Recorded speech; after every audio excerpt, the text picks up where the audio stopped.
Então, Laís, como foi que o design entrou na sua vida?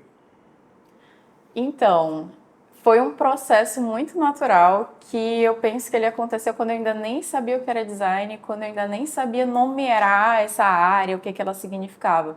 Então, desde criança, eu sempre fui aquela criança meio introspectiva, um pouco tímida, aquela que ficava caladinha no jardim de infância, mas também adorava desenhar. Colocava um papel, um lápis de cor, estava lá rabiscando o dia inteiro.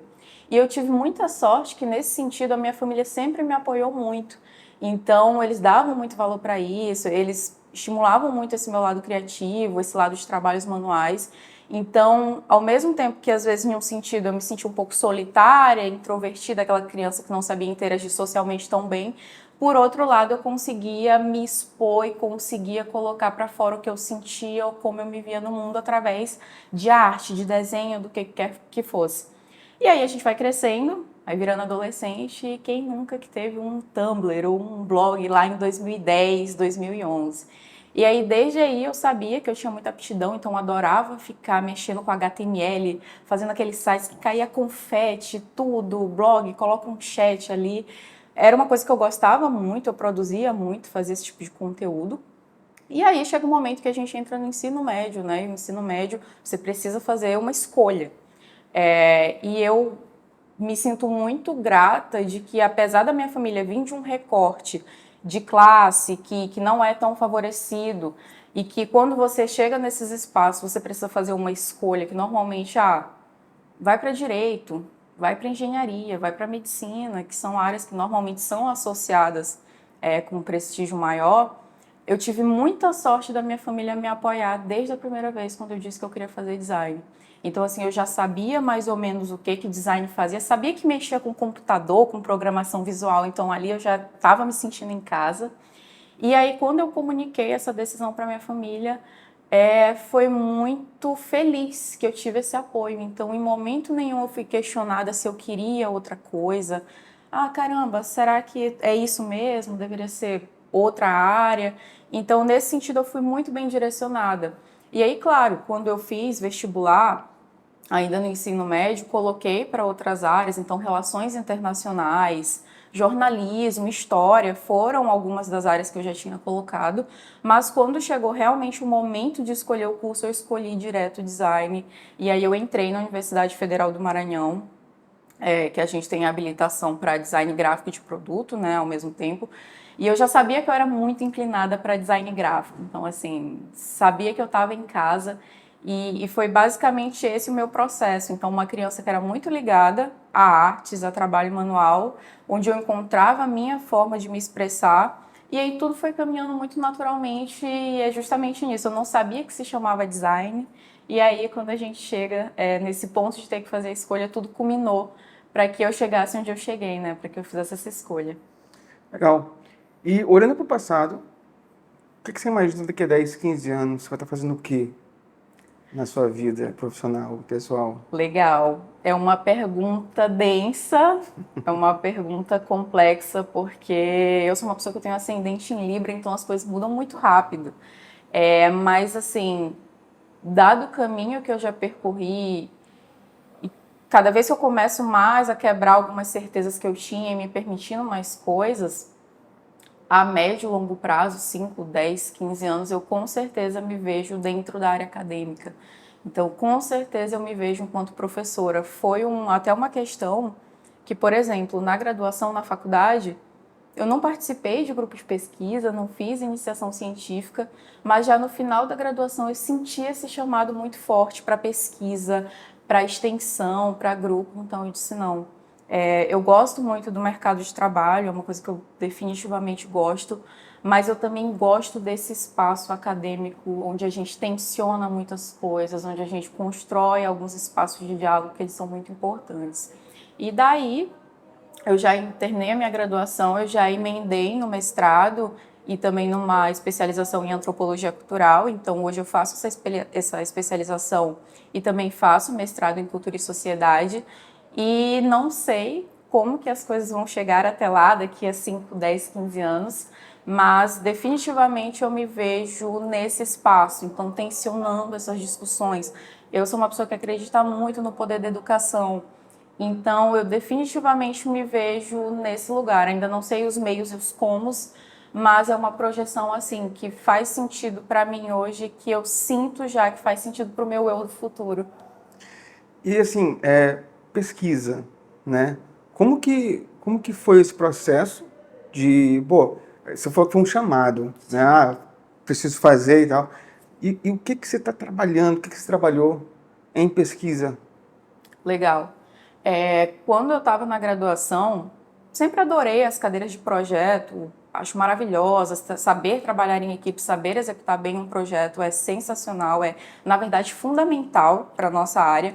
Mas tinha uma coisinha ali que me chamava, que me fisgava mais, que eram em algumas cadeiras onde a gente levantava esses debates um pouco mais críticos, onde a gente trazia, às vezes, uma perspectiva política, uma perspectiva de identidade, falar de um design do Brasil.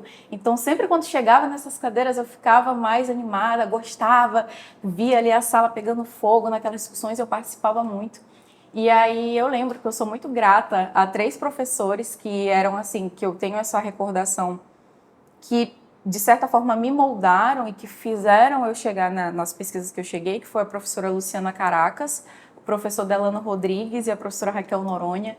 Então, assim, eu brinco que eles foram um pilar muito forte para mim sem nem saber, né? Que é uma quantidade gigante de alunos, então você não tem como medir o impacto que você está tendo na vida de algum deles, assim. E aí dessas discussões eu fui identificando pontos que faziam muito sentido para o que eu gostava de discutir. Então, por exemplo, questão da antropologia, a questão da identidade, de memória gráfica, uma perspectiva mais crítica, mais política do design. Como que a gente traz isso para falar de Brasil? Ou não só de Brasil, como que a gente traz isso para falar de um sul global? Então, a perspectiva da decolonialidade também, tudo eram coisas que iam me dando um arsenal de leituras e de materiais que antes eu não tinha acesso, e a partir disso eu fui construindo o que eu gostava de pesquisar, né? Então, a partir dessas discussões, eu comecei a endossar os meus artigos, as minhas produções científicas, levar elas para uma perspectiva que normalmente traz esse recorte de gênero, de raça, de classe e também uma perspectiva decolonial. Então, eu sempre gosto de falar, eu sei que é um desafio, mas eu sempre gosto de falar de design em uma perspectiva de autores brasileiros, em uma perspectiva de autores mulheres, de autores negros. E isso virou não só um desafio para mim enquanto pesquisadora, enquanto designer, enquanto profissional, mas também como pessoa. Então, dialogava diretamente comigo, dialogava diretamente de onde eu vim, do que eu acredito, das minhas ideologias. Então, eu consegui estruturando as minhas pesquisas a partir desse repertório que os professores me trouxeram, inclinando muito a isso. Então, como que eu consigo falar de memória gráfica no Brasil, trazendo esses recortes? Como que eu falo de, por exemplo, a representatividade negra no design hoje em dia?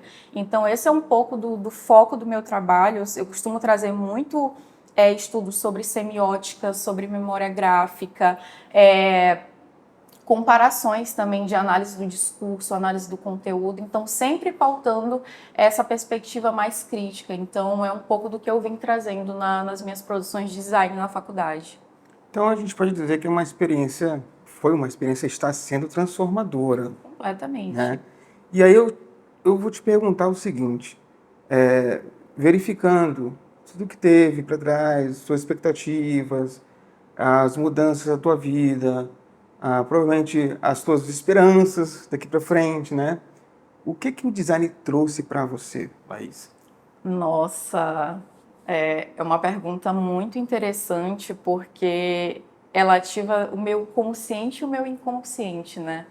Acho que além de pensar, por exemplo, na contribuição do design para a minha vida profissional, no mercado, como pesquisadora, eu costumo pensar muito no que ele traz para mim enquanto pessoa, para mim, Laís. E o design, ele me trouxe ferramentas, ele me trouxe aparatos para lidar melhor com questões que antes talvez eu não saberia lidar enquanto pessoa.